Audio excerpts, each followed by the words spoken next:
All right, so you need to get to where you're about halfway down the page on your paper that says day 4, solving rational equations. And you've got some instructions. So when you cannot cross multiply, you're going to do the following. It says we're going to solve rational equations by clearing the equations of the fractions. In other words, you're going to multiply each equation so that you get rid of the fractions because nobody wants to deal with them anyway. So you're going to multiply both sides of the equation by the least common denominator. And it is important that you try to find the least common denominator in order to make less work on yourself. Okay, so we're going to go ahead and do number 2 first because it's easier to pick out the LCD. So if you were going to add or subtract any of these fractions in this example here, what would your common denominator be? X minus 8. See, that's the denominator here. That's the denominator here. So we're going to multiply that whole entire equation by x minus 8. Now, before we do that, I need you to just put your pencil down and watch for a moment. Okay, just put your pencil down and watch for a moment. Some people need to see that x minus 8 as being over 1. I'm going to write down what's going on the first time this long way, and then we'll talk through it the rest of the time. So if I do that first fraction right there, 1 over x minus 8 times x minus 8 over 1, hopefully you see that this x minus 8 and this x minus 8 would cancel, right? And you're just left with 1 over 1, which is just a big old 1. Then the minus sign right here would come down. 1 times x minus 8 is just what? 1x minus 8, or just minus the x minus 8, equals. Okay, now here, if you need to see it written out, you have 7 over x minus 8 times x minus 8 over 1. Okay, and again, things cancel out. That x minus 8 and that x minus 8, they cancel. So what you would have as the first step as far as clearing the fractions, a 1 from the first fraction. For the second term, you just distribute your negatives. So that would be negative or minus x with a positive 8, the equal sign, and then 7 over 1, which is just what? 7. Good. All right. So now start writing. Okay. Again, why we multiply by the LCD, or by the least common denominator, is to clear out the fractions. Okay. Before, we had an expression or an equation that looked like this. That had 2 big nasty fractions in it. And now we're down to something that looks very doable. It's just a linear equation. You don't have any fractions, any decimals. You don't have anything that's squared even. Okay? So as you are writing, I'm going to do a little bit of simplifying, because on the left-hand side of this equation, I have a positive 1 and a positive 8. So I'm going to have negative x plus 9 equals 7. Then I'm going to subtract 9 from both sides. So I'll have negative x equals negative 2. And if I have negative x equals negative 2, what would positive x equal? Positive 2.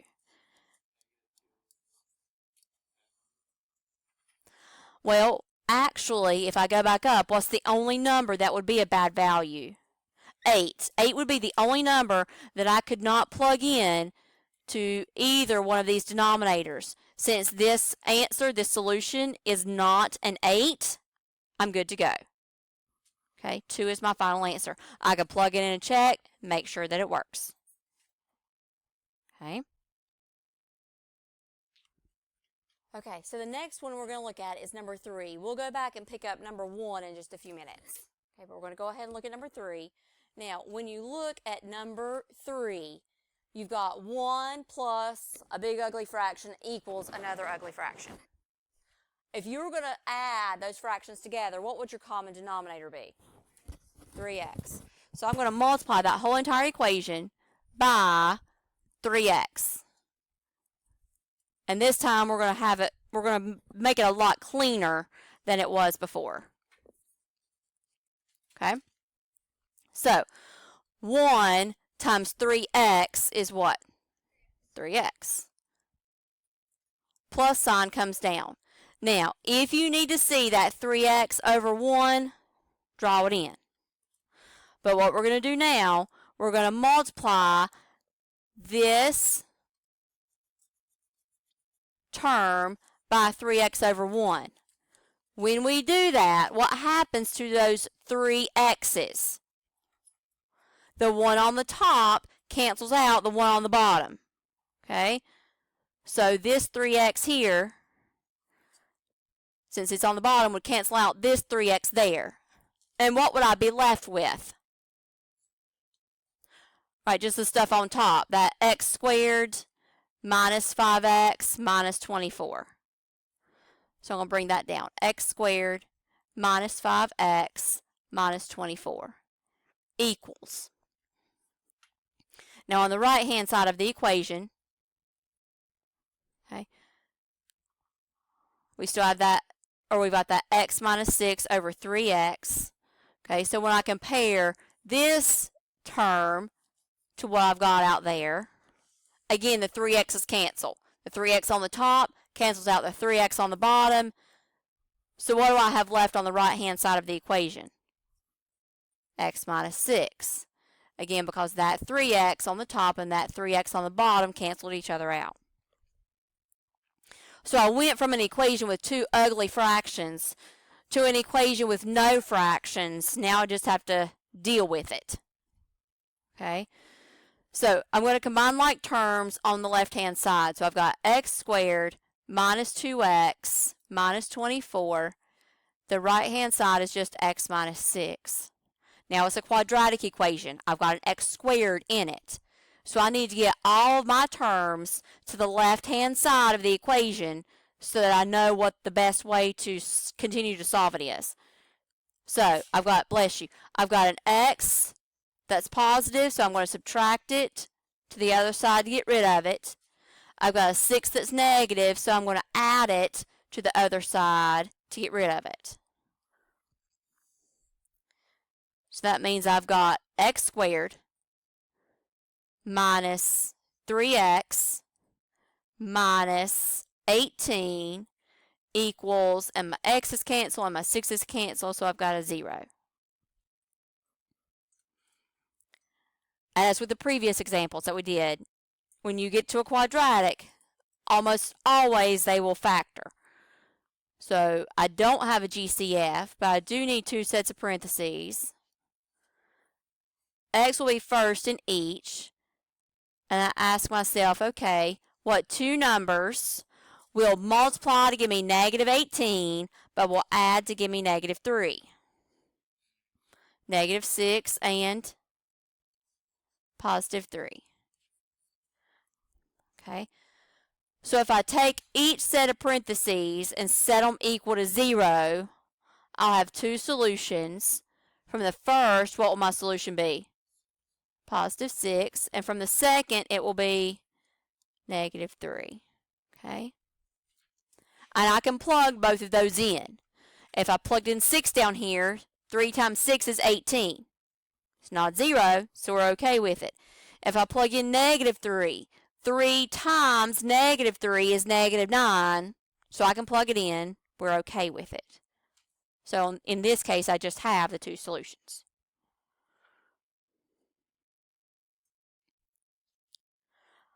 All right, so skipping on over to number 5. Looks a little more complicated because this time we have 3 fractions, but we still only have two denominators, two different denominators. So what am I going to multiply the whole entire equation by in order to clear the fractions? X minus 2, because if I needed to get a common denominator, what would the common denominator be? will be x minus 2 and x plus 3. Now, some of you might be asking, well, don't you need another x minus 2? No. If you've got two of these, you only need to account for it once.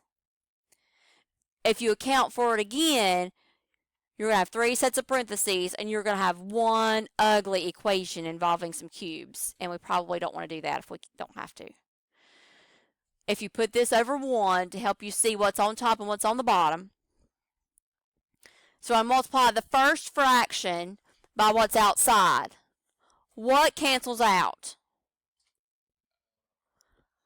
Right, the x plus 3 on the bottom cancels out the x plus 3 on the top. So I have the 1 that I had to start with, and then I have this x plus 2 that didn't go away. So x minus 2 that didn't go away. If you can do that in your head and not write it down, it's fine. Equals. Now I'll look at the second fraction. What cancels out with the second fraction? Right, the x minus 2 on the bottom cancels out this x minus 2 outside. So you'll have the x plus 4 that was there already times the x plus 3 that did not get canceled out. So again, what cancels out is forgotten, and you're just left with whatever wasn't. The plus sign again comes down. Okay. Again, this x minus 2 on the bottom cancels out what from the outside? The x minus 2 again. This x minus 2 here cancels out this x minus 2 here. So I've still got a 6 that was there to begin with, and the x plus 3 that did not get canceled out. Okay. Now, at least we've cleared the fractions. We don't have any fractions to deal with anymore. We just have to distribute combined like terms. Okay. So I've got 1 times x minus 2 is just x minus 2. And again, here, the amount of work you need to show just depends on how much you can do in your head. You're foiling or distributing.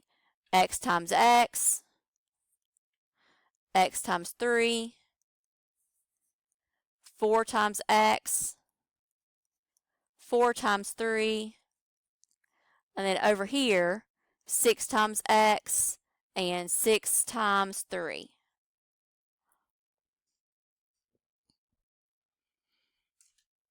And then combine like terms. X squared. I've got a 3x and a 4x and a 6x. 13x. And then a 12 and an 18 for a positive 30. Okay, it's a quadratic. I've got an x squared. The x is on the left-hand side of the equation. I need to get everything else to the left-hand side of the equation. To the right-hand side of the equation. So I'm going to subtract x to get everything to the right. I'm going to add 2 and add 2. And if you need to show those in more than one step, fine with me. The x's cancel, the 2's cancel. I have a 0 equals x squared plus 12x plus 32. And again, you're trying to see if it'll factor. What two numbers multiply to give you 32, but add to give you 12? 8 and 4. So I'll have 2 sets of parentheses, x and x, plus 8, plus 4. And what makes the first set of parentheses equal to 0? Negative 8, so that'd be my first solution. What makes the second set? Negative 4. And again, if I look back to my original equation, are both of those two okay to plug in? Yeah, they are.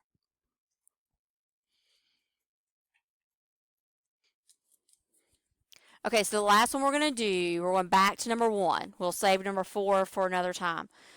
Some of the ones that look the simplest can be, but also if you don't choose the least common denominator, you'll make a bigger mess. So we're still going to clear the fractions on number 1, But until this point, we've said,